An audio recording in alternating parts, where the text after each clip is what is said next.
Well, good afternoon, everybody. Today is the seventh session of structure and written expression from Grammar 1. Well, there are 19 people in the class, so let's start a class together. You remember last session we talked about sentences with one clause. So we only talked about dependent clauses, so the most important independent clauses, and we learned that the most important thing is finding the subject and verb. So we try to do away with extra elements in a sentence. There were some intervening elements and they tried to set up the subject from the verb. So we realized them and then we crossed them out and we try to find the subject and its predicting word or verb. So the same strategy is applied here. So we are going to do the same thing, but today we are supposed to work on sentences with multiple clauses rather than uh, uh, one clause. Uh, Let me ask Hanime Sogand. Sogand, will you please unmute your mic? Yes, hi. Good Hi, afternoon. good afternoon. Will you please help me to read this passage? Sure. Go ahead. Sentences with multiple clauses. Many sentences in English have more than one clause. A clause is a group of words containing a subject and a verb. Whenever you find a sentence on the TOEFL test with more than one clause, you need to make sure that every subject has a verb and every verb has a subject. Next, you need to check that the various clauses in the sentence are correctly joined. There are various ways to join clauses in English. Certain patterns appear frequently in English and on the TOEFL test. You should be very familiar with these patterns. Very good. Thank you so much. Actually, oversimplification is not acceptable in academic writing, and that is why we have different types of sentences. Instead of writing simple sentences or one clause sentence, which is a kind of independent clause, they are some tools so we can conjoin these dependent and independent clauses and make compound or complex or compound complex clauses as well. So when we are conjoining them, there are some rules and we have to be very careful about how to use them correctly, otherwise we will have a wrong sentence. And I told you there are some actually major errors of grammar. We talked about the fragments, we talked about the comma splice, we talked about run-on sentences or infused sentences, and these occur or happen in our writings because we do not connect the sentences correctly or clauses correctly. When you find a sentence on any text, okay, not TOEFL test, okay. This book is for TOEFL, but actually we are studying the grammar section, which is in line with or in loop with what we have in academic writing, okay. So with any text with more than one clause, we need to make sure every subject has a verb. So a subject requires a verb. You remember the sentence patterns, we talked about them. The sentence patterns were subject, verb, and complements. For any declarative sentence, we usually expect to see this pattern. So one subject and one verb, unless they are compounded, okay? And every verb has a subject. If the subject is missing, it is a fragment. If the verb is missing, again, it's a sentence fragment.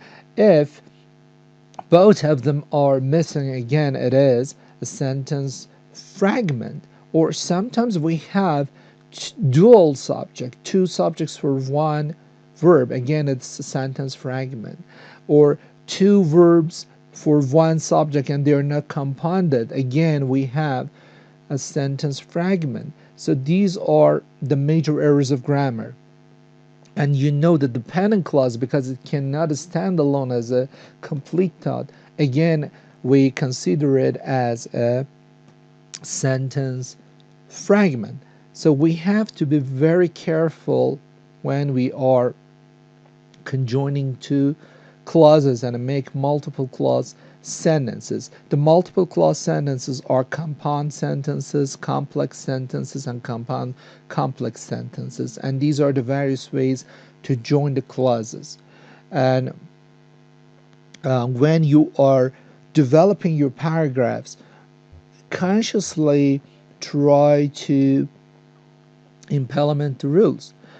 We have sentence varieties, so try to write simple sentence, compound sentence, compound complex sentence, or compound complex sentence. And in terms of the length of the actually sentence, they are short, medium size, and lengthy. So try to actually implement all these rules when you are developing your writings or writing your essays.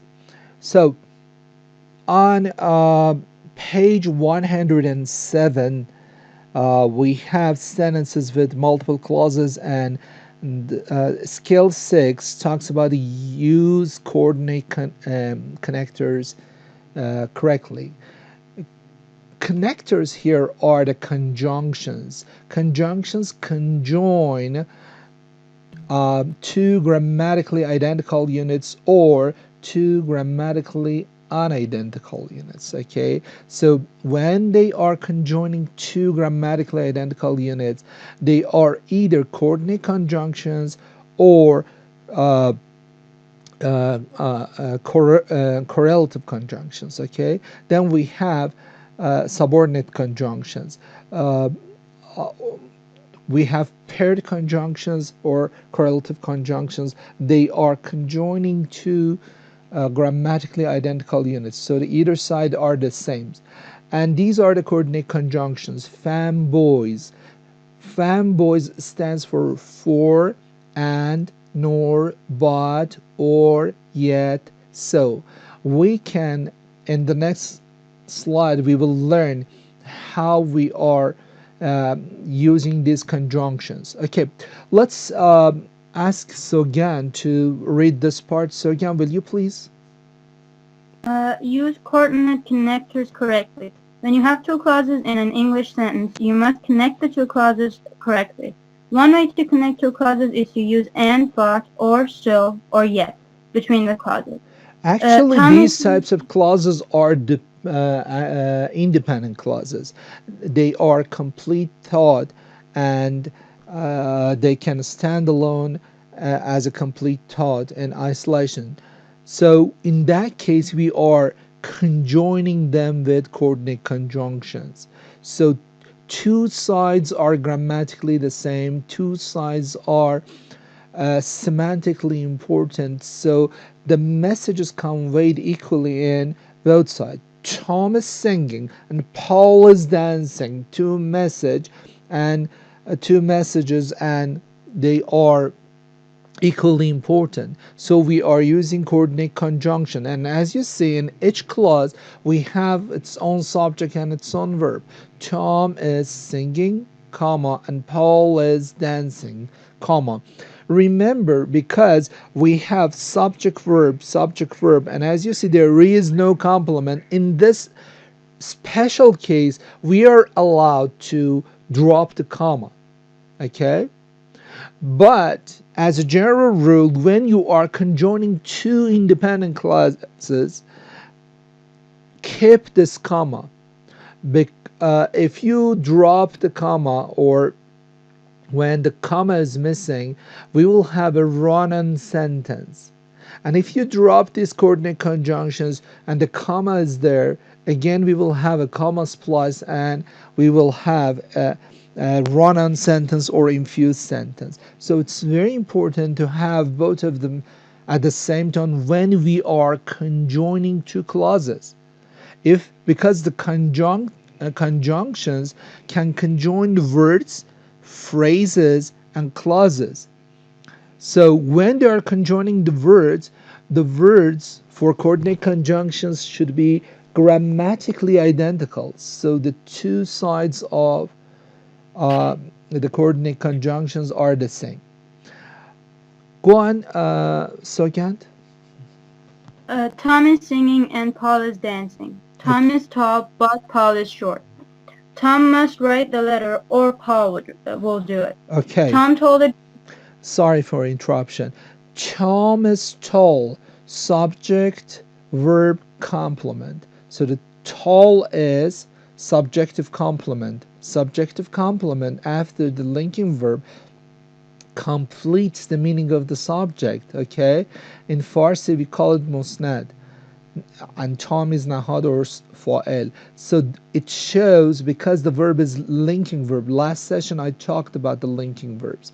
So there are particular verbs, a small group of particular verbs, and they try to connect the subject to a predicate and show the relationship between the complement in the predicate and the subject. Okay, so as you see, Tom is singing. Here, singing is a part of the progressive verb. But Tom is tall. Tall is an adjective, and subjective complement can be a noun or an adjective. Here it's an adjective. Paul is short, again another adjective. Two grammatically identical, one subject, one verb, one subject, one verb in either side, and complements in either side. So we use but to show the contrast. So the two sides are opposite. So the tall is the opposite of short. But and shows that they are equally the same. So singing and dancing, it doesn't show any contrast.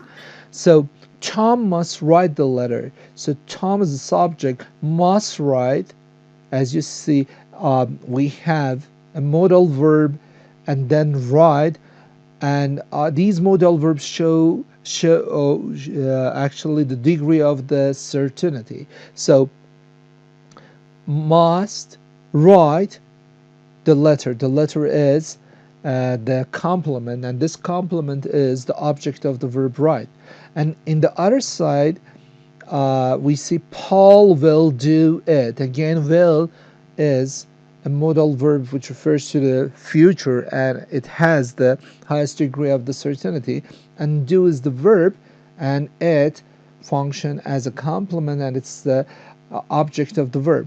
So either side have the same weight, or they are identical, grammatically identical.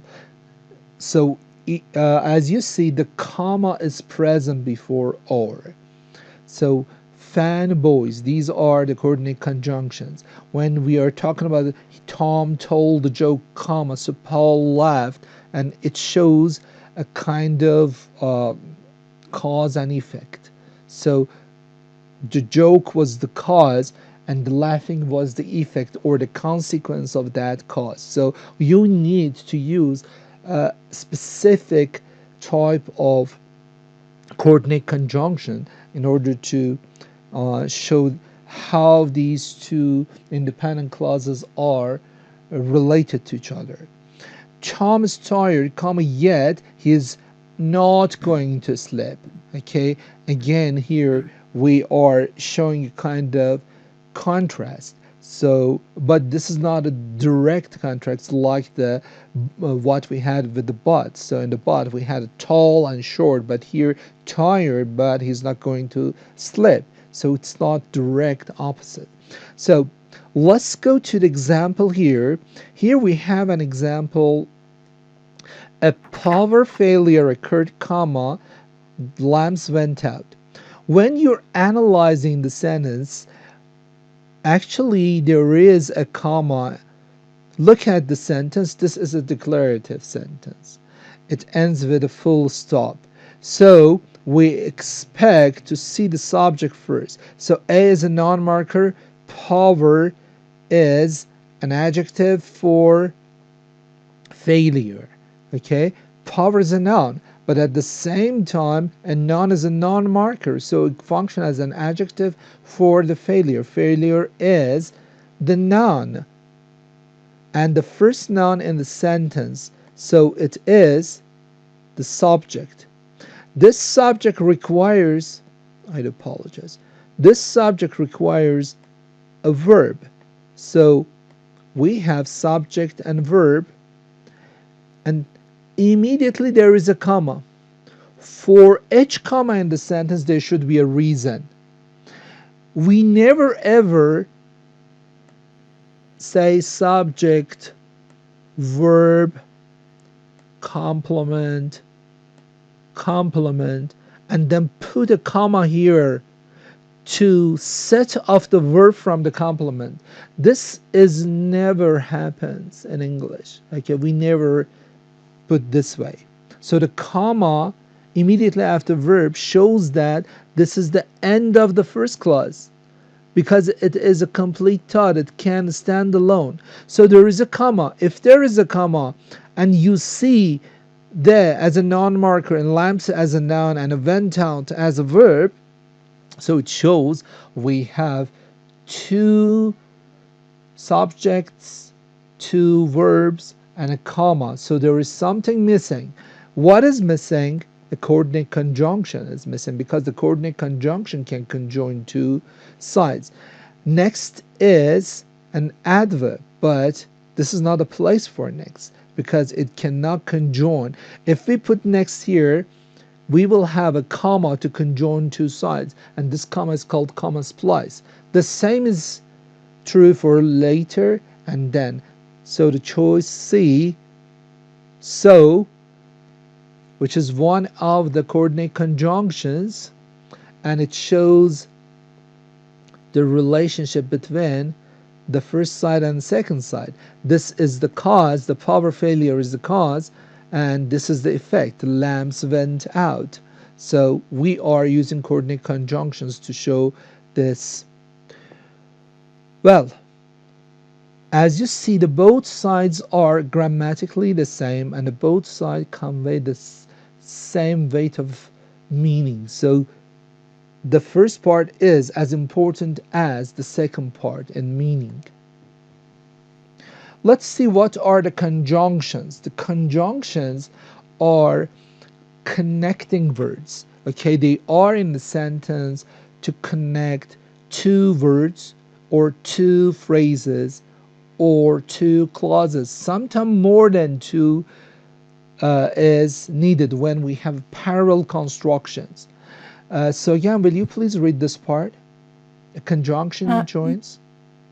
Conjunctions. A conjunction joins words, phrases, groups of related words that do not contain a subject and a verb in combination, and clauses, groups of related words containing a subject and a verb. Okay, so you remember, you know the words. When the conjunctions conjoin the words, so, and they are coordinate conjunctions, so the two sides should be the same. If this part is noun, after the coordinate conjunction, we expect to see another noun of the same form. So adjective, adjective, adverb, adverb. So these are the words. So sometimes we use phrases. You remember the definition of the phrase we had.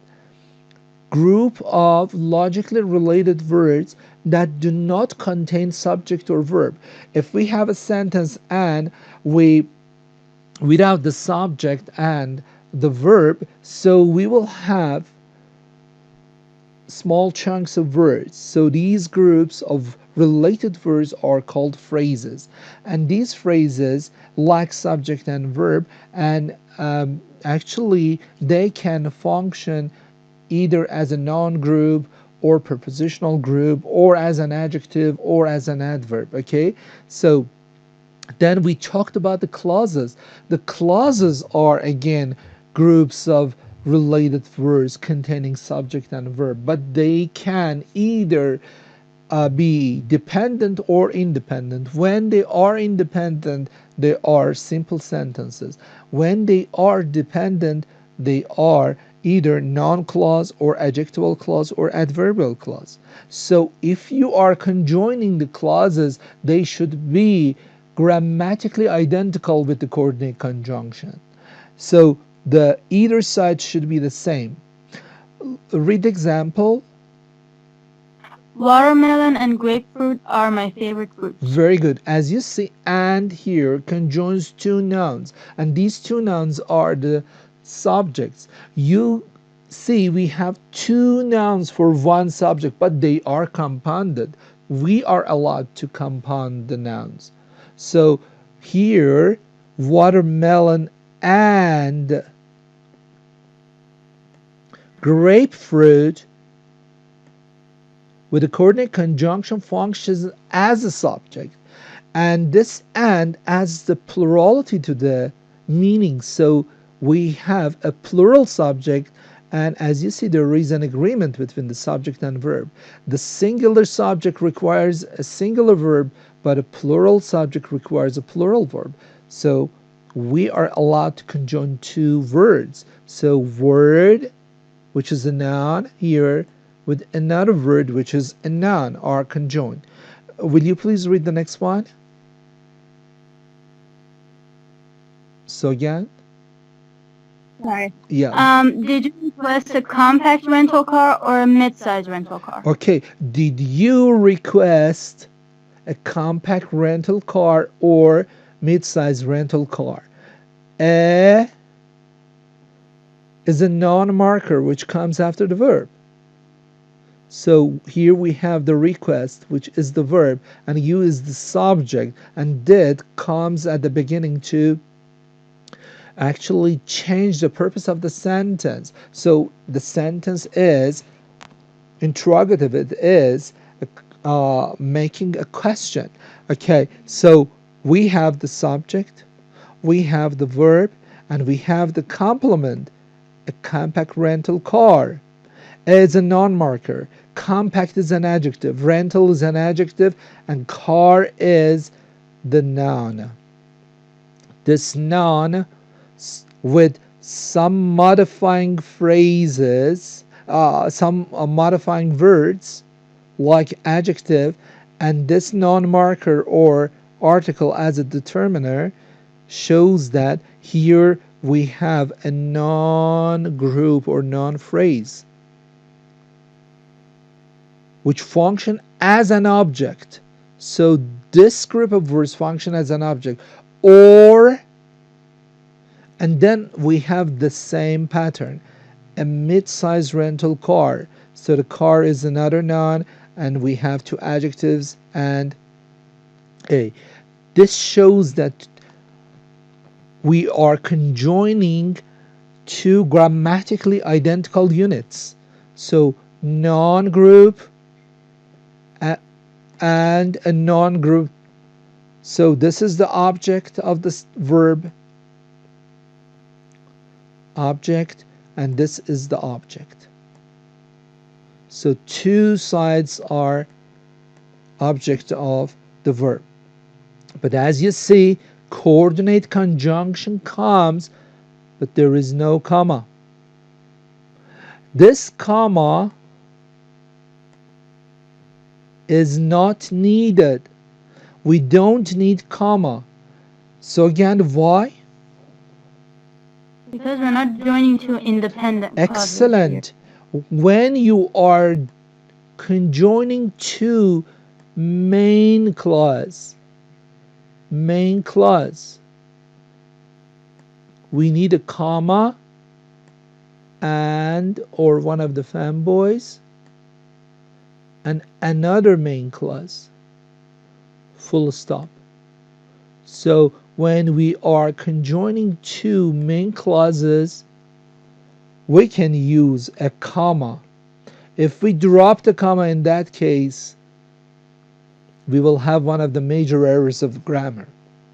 Excellent. So when you are conjoining two phrases, there is no need for a comma. Will you please read the next one? Bill plans to sell his truck and to buy a hybrid. Okay. Plans to sell his truck, to sell, or to buy, or and to buy a hybrid. So as you see, infinitive phrase, a verbal phrase with a verbal phrase. So two grammatically identical. Will you please read from the beginning? Bill plans to sell his truck and to buy a hybrid. Dell plans to sell his truck. Plans something. Plans it. So this infinitive phrase function as the object of the verb. So it is the same as it. Plans it and it. I do apologize, I cannot write this way.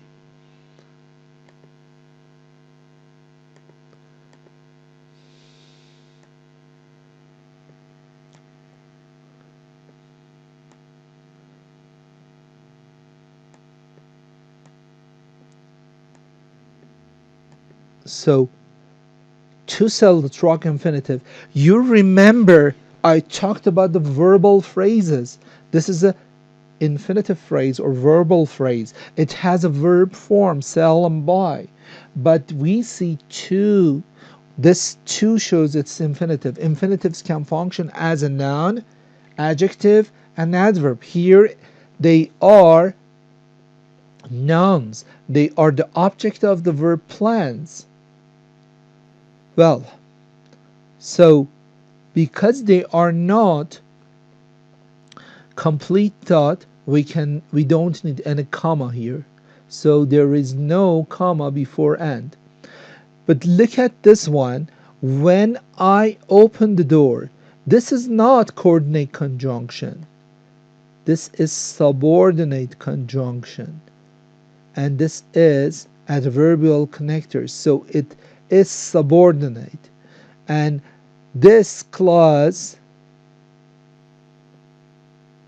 is different from this clause. This is the independent clause, but this is dependent.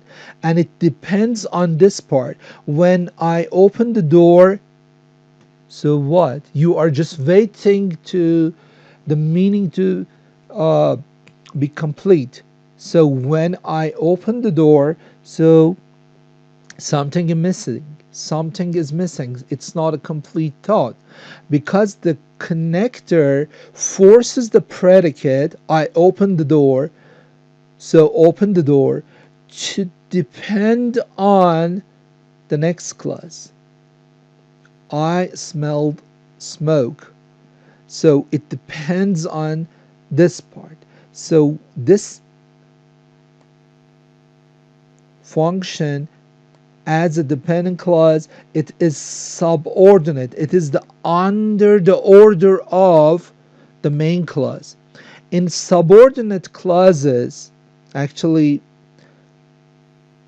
when we conjoin them to the main clause, if the subordinate clause precedes the main clause, we need a comma because the whole clause functions as an adverb. And this comma actually comes before the main clause. So we put the main message in the main clause. Main clause is the independent clause. It can stand alone as a complete thought. This is the most important message. I smell the smoke. So this is important. Opening the door is not that much important. And that is why it is subordinate. It is under the order of the main clause. Remember, when you are writing for TOEFL or IELTS, think of the idea. See which idea is the most important. That idea should come in the main clause. So this is very important message. When you change the place of the main clause and subordinate clause, so you can have I smell the smoke when I open the door, and there is no need for a comma, because in that case I is the subject, smell is a verb, smoke is the first complement, which is the object of the verb, and when I open the door is the second complement, and it is an adverb. And this adverb is adverbial clause because it functions as a clause. It has its own subject, it has its own verb, and that is why we take it as the clause. So, any points so far? Is there any question? No question? Well, if you have any question, you can just raise your question, or you can just drop a line here and chat box so I can read and then answer. Okay, so let's go to the next page. There are three different types of conjunctions in English, and coordinate conjunctions, we talked about them, they were fanboys. Correlative conjunctions, actually correlative conjunctions conjoin like coordinate conjunctions. They conjoin two grammatically identical units. Okay, so either side are grammatically identical units, but they are paired. Correlative conjunctions are always used in pairs. Okay, so either Ali or Reza. So Ali and Reza are noun. So either side are the same. We can put a noun phrase, noun clause, noun actually verb phrase, a verb clause, or verb, or any parts of speech there. And then we have subordinate conjunctions. I talked about the subordinate conjunctions, and we will talk about them in details again today. These are the subordinating conjunctions. We will talk about them. These are the correlative conjunctions, and we will talk them again. So, so again, to read this part, neither. This is the quote by Wright Mills. Go on. The life of an individual nor the history of a society can be understood without understanding both. Excellent. As you see here, we have the as a noun marker, so the life is the noun, it is the subject. You remember, of is a preposition, it is a noun marker, so individual is the object of the preposition.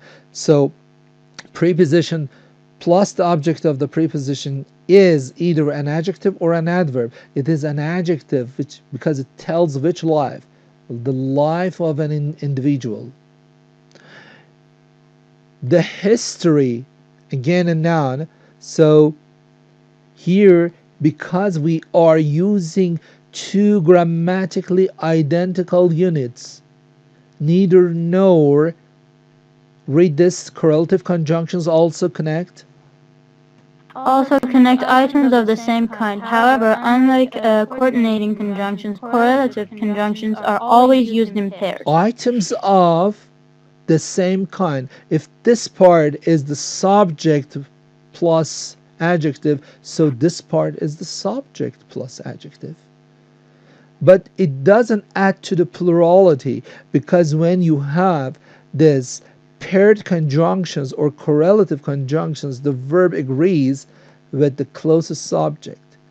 And as you see here, we have can be. If it was the third person singular, so the history determines the singularity or the plurality of the verb. So it is singular, so the verb should be singular. So neither the life of individual nor the history of the society. So here I have the subject. The whole thing function as a subject, and they are compounded. Okay? Actually, not with the coordinating conjunction, but with the correlative conjunctions. So this is the subject. And the subject agrees with the verb. can be understood without understanding about. Well, let's go to the next page. Exercise 6 is on page 108. Will you please open your book on page 108?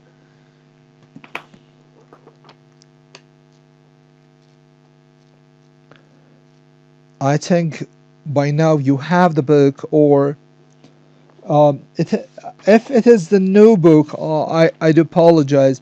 The book I have is the old version, but I have the new book, and this exercise 6 is, yeah, I'm not mistaken. It is on page 108. Yeah, I'm correct.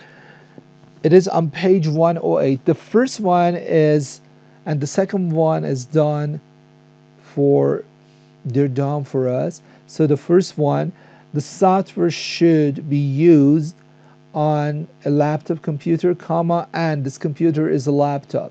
So it is correct. But look at the next one. We have the subject and verb, then comma and but.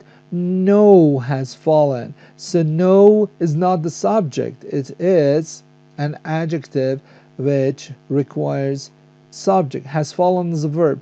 So as you see, this is not correct. Let's go with number 3. I need 3 students to unmute their mics. Thank you so again for helping me reading this part.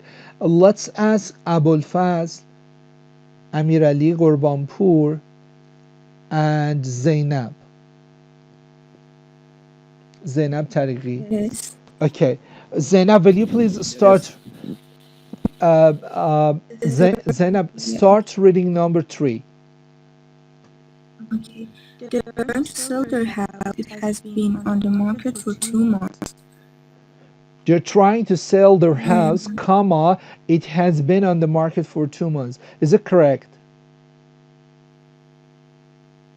yeah, I think. Okay. You remember we talked about the subject and verb as the most important Yeah. elements in a sentence. Then we see another subject and verb. And there is no coordinate conjunction. We have connected these two with a comma. This comma is called comma splice. Comma splice is one of the major errors of grammar. Comma splice.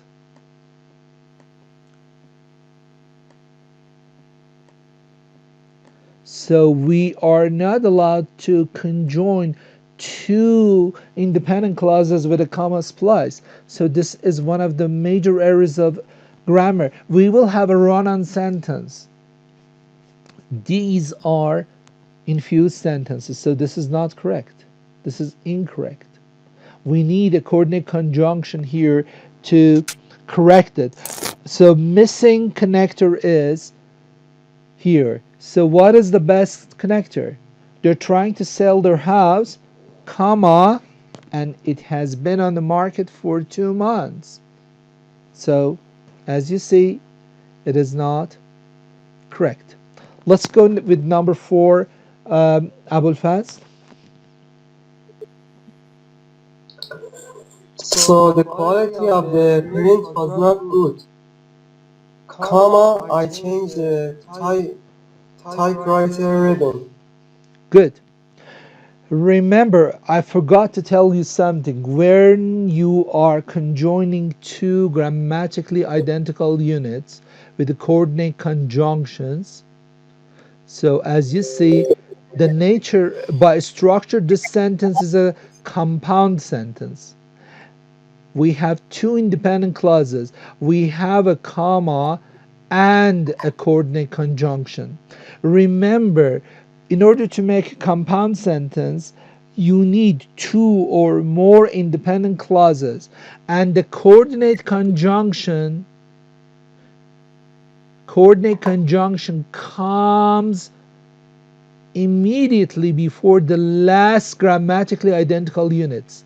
If this is the last grammatical identical units, here we have two grammatically identical units.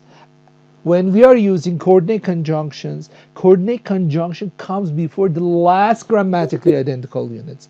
So we see and before the last independent clause.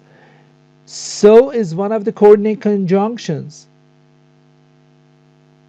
Is it true? Yes. Is it correct to start the sentence with a coordinate conjunction?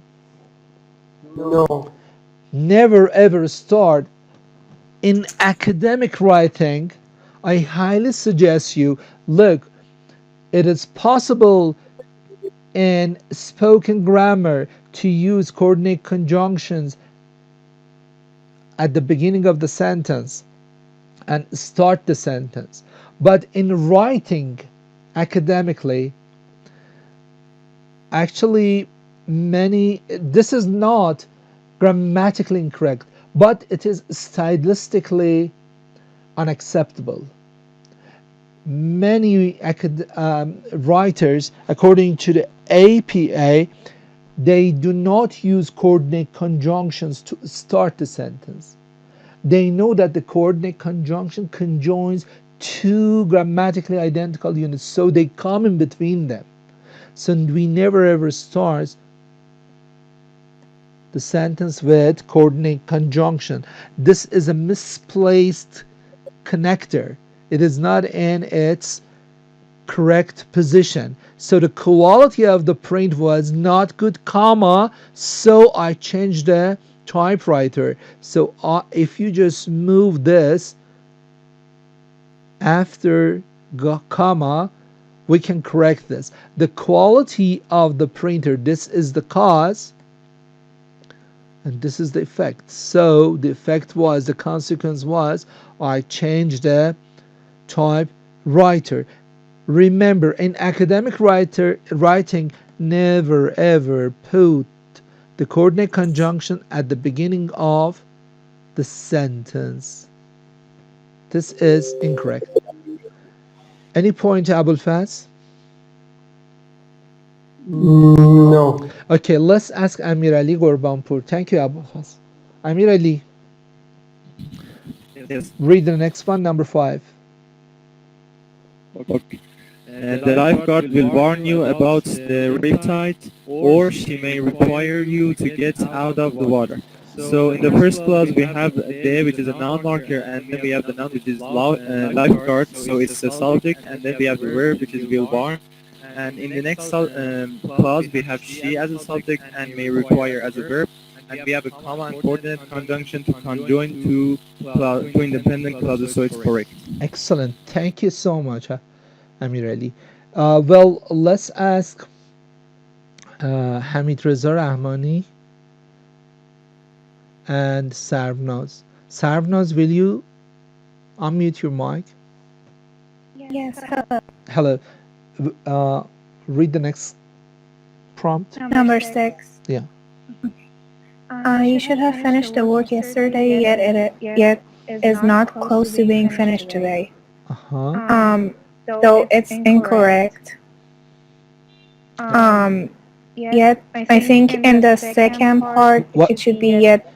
Uh-huh. I mean, should I say what I think is? Yeah, what's wrong?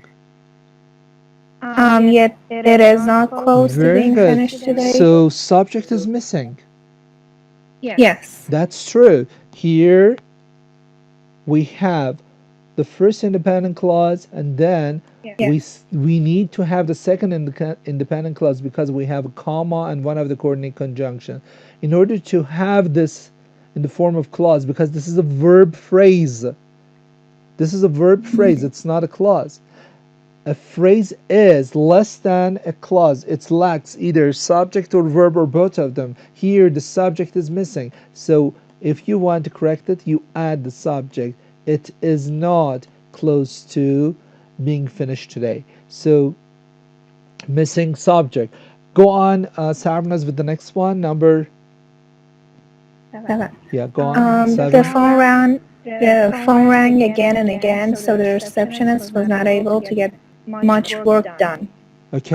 I think this is correct. Okay, that's true. It is correct. So there is no need to spend too much time on it. Let's go to the next one, number 8. The missing wallet was found, but the cash and credit cards had been removed. I think this is also correct. Excellent. There is nothing wrong with this. We have two independent clauses and a comma and but, and it shows the contrast. So it was found, the missing wallet was found, but something was missing, and the credit cards and cash, okay, had been removed. Well, will you please read the next one? Yes.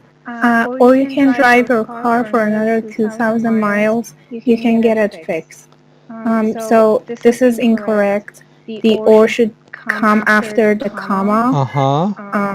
And we never start a sentence with a conjunction. Excellent. So it should be you can drive your car for another 2,000 miles, comma, or you can get it fixed. Thank you. We have a misplaced connector here. So the connector or the conjunction is misplaced. It is not in good place. And will you please read the last one? Sure. The chemist was awarded the Nobel Prize. He flew to Europe to accept it. This is also incorrect. There should be a conjunction after the comma. I think so would be the best choice. What is the name of this actually comma? The Oxford comma. This is called comma splice. If we have so there, it will be Oxford in parallel constructions, okay? This is a comma splice because a comma splice conjoins two independent clauses together. How do you correct this? Imagine we are going to troubleshoot this sentence. How to correct this? How to tackle the problem? Here we have one of the major errors of grammar. How do you tackle this problem? If we add a conjunction. Okay, this is one way. Adding conjunction so, as you said. What else? Let me change the color to see what else we can do with this. Can we? What if we remove the comma? We remove the comma and do what? Just add a conjunction. What kind of conjunction? Only so? Are we allowed yes. Are we allowed to use coordinate conjunctions alone? Imagine you are actually trying to keep two train cars, and can you hold them with your hands, with your both hands? In either side of you there is a train compartment, and you want to hold them. So and is our Arnold. So the Arnold cannot hold these two parts. After a while, he will tremble and shake, and then these two parts will run on. So we will have an infused sentence. So it's not possible to use coordinate conjunctions alone. We need a comma to do this. Can we use a semicolon? Excellent. Semicolon can help us to do this. Or what else? A semicolon. We can just write two simple sentences. So use full stop. Rather than writing a compound sentence, write the first sentence and the second sentence. It is possible to write simple sentences, but I'm saying oversimplification is not acceptable in academic writing. If you write all your sentences simple, so this oversimplification means that dear reader, because we are writing for our audience or readers to read us, why we are writing? There is a purpose. There are some audience. So, I'm sorry to interrupt you, but so which would be the best option? Use a comma and a conjunction or a semicolon? all of them are correct, and it depends on the style of writing. In one paragraph, if you have used comma and coordinate conjunction, in the second paragraph, try to use the semicolon. In the other one, try to use conjunctive adverb plus semicolon. Okay? So the semicolon, conjunctive adverb, and comma. Sina, will you please mute your mic? Say something. Okay, go on. Can we just say the chemist awarded the Nobel Prize flew to Europe to accept it? So this is another way. So the chemist was awarded the Nobel Prize. Then you say we drop he and comma and write so flew to Europe. This is what you mean? No, I said the chemist awarded the Nobel Prize flew to Europe to accept it. Okay, so is it compound in that case?